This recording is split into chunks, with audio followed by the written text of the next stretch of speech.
Some stories are so tragic, so heartbreaking, that they leave an entire country asking, how could this have happened? This is one of those stories. The story of Shakeil Boothe, a 9-year-old boy from Jamaica who was brought to Canada in hopes of a better future.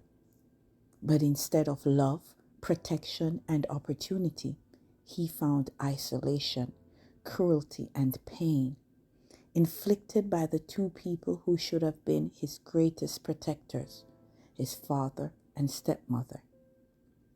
This is not just a story about one child. It's a story about silence, about the way abuse can hide in plain sight, and about how systems meant to protect children can sometimes fail them. And most of all, it is a story about a boy whose name should never be forgotten. Shakeil Boothe was born in Jamaica in 2002. Friends and family described him as quiet and a sweet child, full of potential. He loved to laugh, he loved to play, and like many little boys his age, he had big dreams for his future. But life wasn't easy.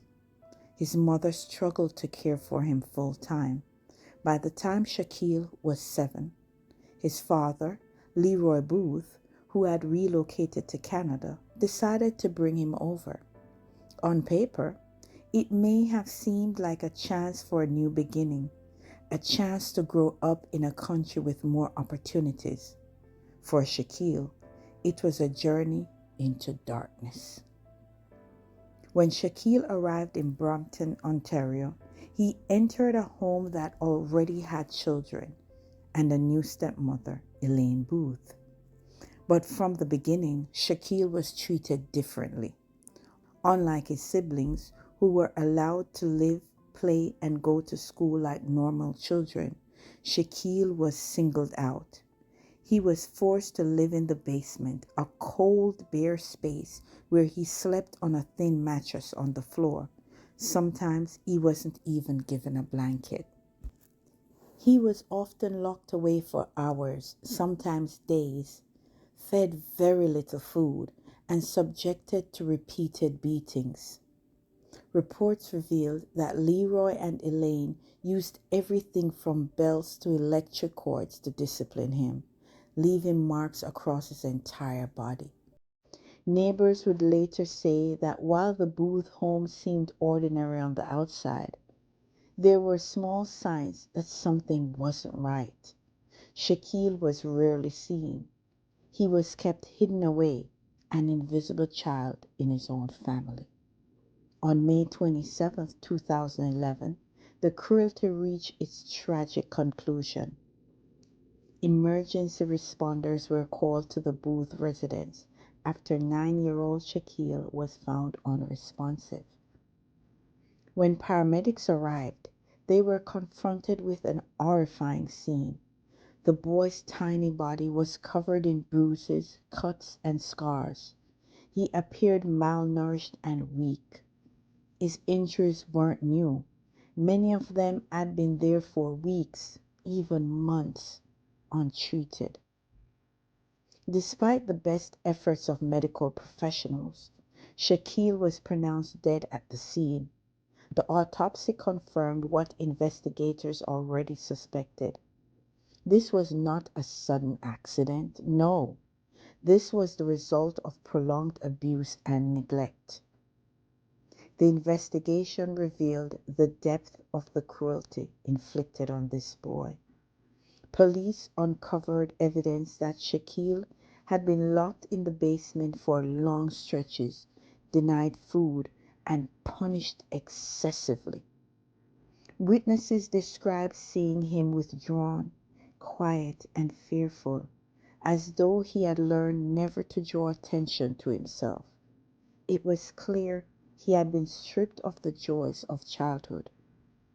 Even more disturbing was how long the abuse had gone unnoticed. Shakeil had stopped attending school, meaning teachers, often the first line of defense in spotting abuse, never got the chance to see the bruises or hear his story. In 2014, the case went to trial, and the details stunned the Canadian public. The Crown prosecutor laid out the horrifying reality of Shakeil's last years. A child deprived of food, warmth, and love, systematically beaten and neglected until his small body could take no more. Court testimony revealed that Shakeil's death had been the result of not one incident, but a pattern of cruelty that went unchecked. He had been failed by the people closest to him and by the system meant to protect children. Leroy Boothe, his father, showed little emotion throughout much of the trial. He was eventually convicted of second-degree murder and sentenced to life in prison with no chance of parole for 18 years. His stepmother, Elaine, was convicted of manslaughter and aggravated assault. She received 13 years. To some, the sentences brought a sense of justice, but to others, they felt painfully inadequate compared to the suffering that Shakeil endured. The story of Shakeil Boothe rippled far beyond the courtroom. Canadians were horrified that such abuse could happen unnoticed in a quiet suburban neighborhood. How could a child be locked away in a basement, starved and beaten, while the world went on just outside his door? The case raised difficult questions about child welfare in Canada. How many other children were suffering in silence? Why didn't authorities intervene earlier? And how can communities be more alert of the subtle signs of abuse? Shakeil's story also exposed the harsh reality that children are most vulnerable to harm, not from strangers, but from those closest to them. In the years since his death, Shakeil's name has remained a haunting reminder of how fragile childhood can be. He was only 9 years old. He never got to finish school. He never got to make lifelong friends and never got to grow up into the man his mother thought he could become. Instead, Shakeil is remembered as a child whose life was taken too soon, whose suffering should have never been allowed to continue, and whose story must never be forgotten. Behind the walls of a seemingly ordinary home, a young boy's cries went unheard. The case of Shakeil Boothe forces us to ask difficult questions about family, responsibility, and most of all, about silence. If his story teaches us anything, it is that children must never be invisible and that we cannot turn away from the signs of abuse, no matter how subtle. For Shakeil, justice came too late, but by remembering his name and telling his story, we can honor his short life and work to ensure that no other child anywhere in the world meets his fate. May he rest in peace. If you or someone you know is experiencing any form of abuse, please don't hesitate to reach out. In Canada, you can contact the Kids Help phone line by calling 1-800-668-6868, which is available every day of the week.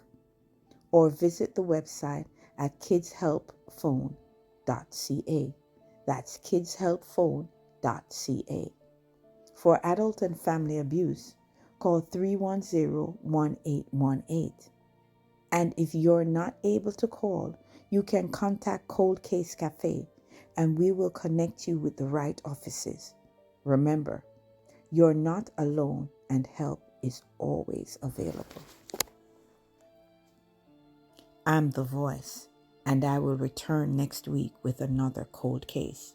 Until then, stay safe, stay vigilant.